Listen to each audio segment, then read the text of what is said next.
आज फिर खाने में करेला बना दिया।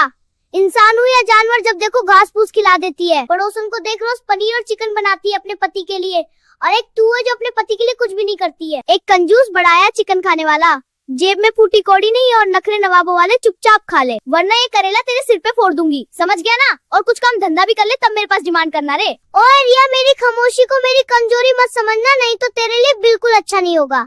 अबे ओ कलुए, मैं तुझे कुछ समझती ही नहीं, ज्यादा डायलॉग मारा ना तो यही तेरा भूत बना दूंगी, समझ जा। अरे कंजूस, मेरे भाई की शादी आ रही है, मुझे नई बनारसी साड़ी चाहिए। वो पुरानी वाली पहन के गई तो सब मजाक उड़ाएंगे और मेरी नाक कट जाएगी। वैसे भी तूने 10 साल से मेरे लिए एक भी साड़ी नहीं खरीदी है, कम से कम अब तो खरीद दे।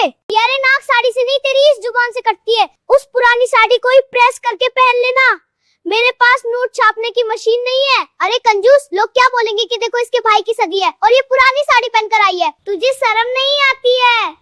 पर मुझे आती है, समझ गया कंजूस। लोगों की इतनी चिंता है तो जा लोगों से ही खरीद वाले बनारसी साड़ी, मैं तो नहीं खरीदूंगा, समझ जा अच्छे से। तुम ले हरामखोर के बच्चे, और तूने मेरे लिए साड़ी नहीं खरीदी तो मैं शादी में नहीं जाऊंगी। अरे वाह, ये तो बहुत अच्छा हो गया। अगर तू शादी में नहीं जाएगी तो मेरे पैसे भी बच जाएंगे, फिर मैं बंटी बबली पीऊंगा। कमीने, तुझे पैसों की पड़ी है?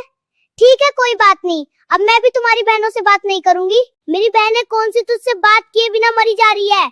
मत करियो बात। आई बड़ी मेरी बहनों से बात करने वाली क्रमोई कहीं की। अबे हरामखोर, चुपचाप यहाँ से चला जा, नहीं तो इसी झाड़ू से आज तेरा भूत झाड़ दूंगी। अरे घमंडी, बस बहुत हो गया, अब तेरा आज फैसला होके रहेगा। मैं अपना बैग पैक कर रही हूँ, मैं जा रही हूँ अपने बापू के घर। अब यही सरना तुम अपनी काली चाय और जली रोटियों के साथ। तेरी बेरोजगारी मुझसे अब और सहन नहीं होती रे। हे भगवान, क्या मैंने जो सुना वो सच है?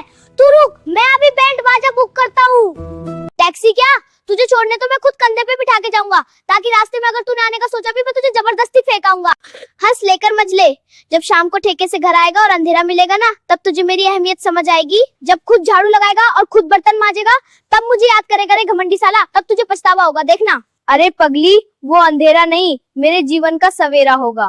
तू जा तो सही, मैं गंगा जल छिड़क के घर का शुद्धिकरण करवाऊंगा। अब जल्दी बैठ गाड़ी पे, मेरा मूड बदलने से पहले, नहीं तो इस जानलेवा धूप में पैदल ही जाना पड़ेगा तुझे। आराम से चला ले रे, इतनी स्पीड में क्यों भगा रहा है? मुझे मारने का प्लान है क्या तेरा? ए घमंडी, अगर मुझे एक खरोच भी आई ना तो मेरे बापू तुझे छोड़ेंगे नहीं। अरे स्पीड इसलिए है कि कहीं तेरा मन ना बदल जाए, रिटर्न पॉलिसी नहीं है मेरे पास। एक बार गेट पे छोड़ा फिर मैं तुझे दिखूंगा भी नहीं। उतार मेरा बैग साला, और सुन, अब मुझे लेने मत आना जब तक नाक रगड़ के माफी नहीं मांगेगा। बाबूजी आपका पार्सल डिलीवर कर दिया है, वारंटी खत्म हो चुकी है, अब नो रिटर्न नो एक्सचेंज। संभालो अपनी आफत को। अरे अभी तो कल ही छोड़ कर आया था, तेरे बाप के घर आज वापस क्यों आ गई? अरे तेरे से जब तक झगड़ा नहीं करती हूँ मुझे अच्छा नहीं लगता, इसीलिए आ गई। अभी तो मेरे भाई की शादी में बहुत टाइम है, इसलिए सोची हूँ कुछ दिन तेरे साथ में रह लूं। बस कर, इतना भी बहाना मत बना, मुझे सब समझ में आता है। ओए दलीदार, अभी अभी खबर मिली है कि तेरी माँ और तेरी बहन फिर से यहाँ अपना बोरिया बिस्तर लेकर आने वाली हैं। घर में खाने को दाना नहीं है और ऊपर से बिन बुलाए मेहमान हर बार आते हैं, महीने भर टिक जाते हैं और जाते वक्त पूरा राशन खाली करके जाते हैं। तो इसमें इतना चिल्लाने वाली क्या बात है? वो मेरी माँ और बहन है, उनका भी इस घर पर हक है। हक? अरे हक तो तब होता जब वो कुछ मदद भी करती। पिछली बार आई थी तो पूरे दिन खाती रही और मुझे नौकरानी की तरह काम करवाती रही। बस कर रिया, मेरी माँ के खिलाफ एक शब्द भी मत बोल, नहीं तो ठीक नहीं होगा। अगर तूने उन्हें स्टेशन से वापस नहीं भेजा ना तो मैं कसम खाती हूँ तुझे और तेरी माँ दोनों को इस घर से बाहर निकाल दूंगी। अबे ओ जहरीली नागिन, मेरी माँ के बारे में कुछ उल्टा बोलना तो तेरी ये लंबी जुबान कैंची से काट दूंगा, समझी कि नहीं? पहले अपनी औकात देख फिर धमकी देना। रिया जरा इधर आ, देख ये मेरे डोले देख, आजकल रोज जिम जा रहा हूँ। अच्छा, तो क्या ओलंपिक में जाने का प्लान है? मजाक मत कर, देखिए बाजू, ये छाती, सलमान खान भी फेल है मेरे आगे। ओए जिम के कीड़े, ये बॉडी नहीं सूजन लग रही है, तुझे समझ नहीं आएगा, ये मेहनत की कमाई है। सलमान खान छोड़, तू तो राजपाल यादव का भी डुप्लीकेट नहीं लगता। रिया, तुझे मेरी मेहनत की कदर नहीं है। मेहनत?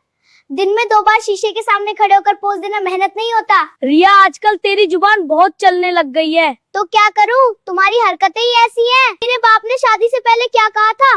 मेरी बेटी बहुत सीधी है, बिल्कुल गाय है। लेकिन शादी के 2 महीने में ही पता चल गया ये गाय नहीं खुली सांड है। वाह, और तेरे बाप ने भी क्या बोला था? मेरा बेटा शराब को हाथ तक नहीं लगाता, लेकिन यहाँ आकर पता चला ऐसा कोई नशा नहीं है जो इस हरामखोर ने ना किया हो। रिया जल्दी से चावल साफ कर और मेरे लिए 1 कप चाय बना दे। मैं अभी बर्तन धो रही हूँ, तुम खुद बना लो। मैं क्यों बनाऊं? क्योंकि तुम्हारे हाथ भी है। घर के काम करना मेरा काम नहीं है। तो क्या मेरा काम है? तुम औरत हो, ये तुम्हारी जिम्मेदारी है। अच्छा, तो आज से खाना भी खुद बनाना। रिया, 2 मिनट में चाय नहीं मिली ना तो ये स्टील का भगोना तेरे सिर पर फोड़ दूंगा। जुबान संभाल के बोल। मैं मजाक नहीं कर रहा और मैं भी नहीं डर रही। तुझे मेरी ताकत का अंदाजा नहीं है। ताकत दिखानी है तो खुद चाय बना। अब तू मुझ पर ज्यादा रौब मत झा। क्यों? क्योंकि ये देख, ये क्या? इस घर के असली कागज। तेरे बाप ने ये जमीन और घर मेरे नाम कर दिया है। क्या? ये कैसे हो सकता है? क्योंकि उन्हें पता था उनका बेटा निकम्मा है। रिया को लगता है वो इन कागजों के दम पर मुझे नचाएगी, लेकिन उसे नहीं पता आज रात ये कागज जलेंगे। जब सबूत ही नहीं रहेगा तो उसकी हुकूमत भी खत्म। जब सबूत ही नहीं रहेगा तो ये गांव वालों को क्या दिखाएगी? आज रात ये कागज खत्म, कल से रिया इस घर से बाहर। अब देखता हूँ तेरा क्या होगा रिया। अरे ओ गधे आदमी, जो तुमने जलाया वो इस घर के कागज नहीं थे, वो तो कर्जा माफी के सरकारी कागज थे। साहूकार का 5 लाख का कर्ज सरकार माफ कर रही थी, लेकिन तुमने कागज जला दिए। अब साहूकार पैसे लेने आएगा। रिया, मैं तो तुम्हें फंसाने चला था, खुद फंस गया। मेरे पास 5 लाख नहीं है, मुझे बचा लो। ठीक है, लेकिन एक शर्त पर। क्या? आज से तुम घर का पूरा काम करोगे और रोज मेरे पैर दबाओगे। लगता है अब तो रिया जो बोलेगी वही करना पड़ेगा। अकलाई, नहीं तो खाने के भी लाले पड़ जाएंगे। अगर आप लोगों को हमारा वीडियो अच्छा लगा हो तो वीडियो को लाइक जरूर करें और हमारे चैनल को सब्सक्राइब करना ना भूलें। धन्यवाद।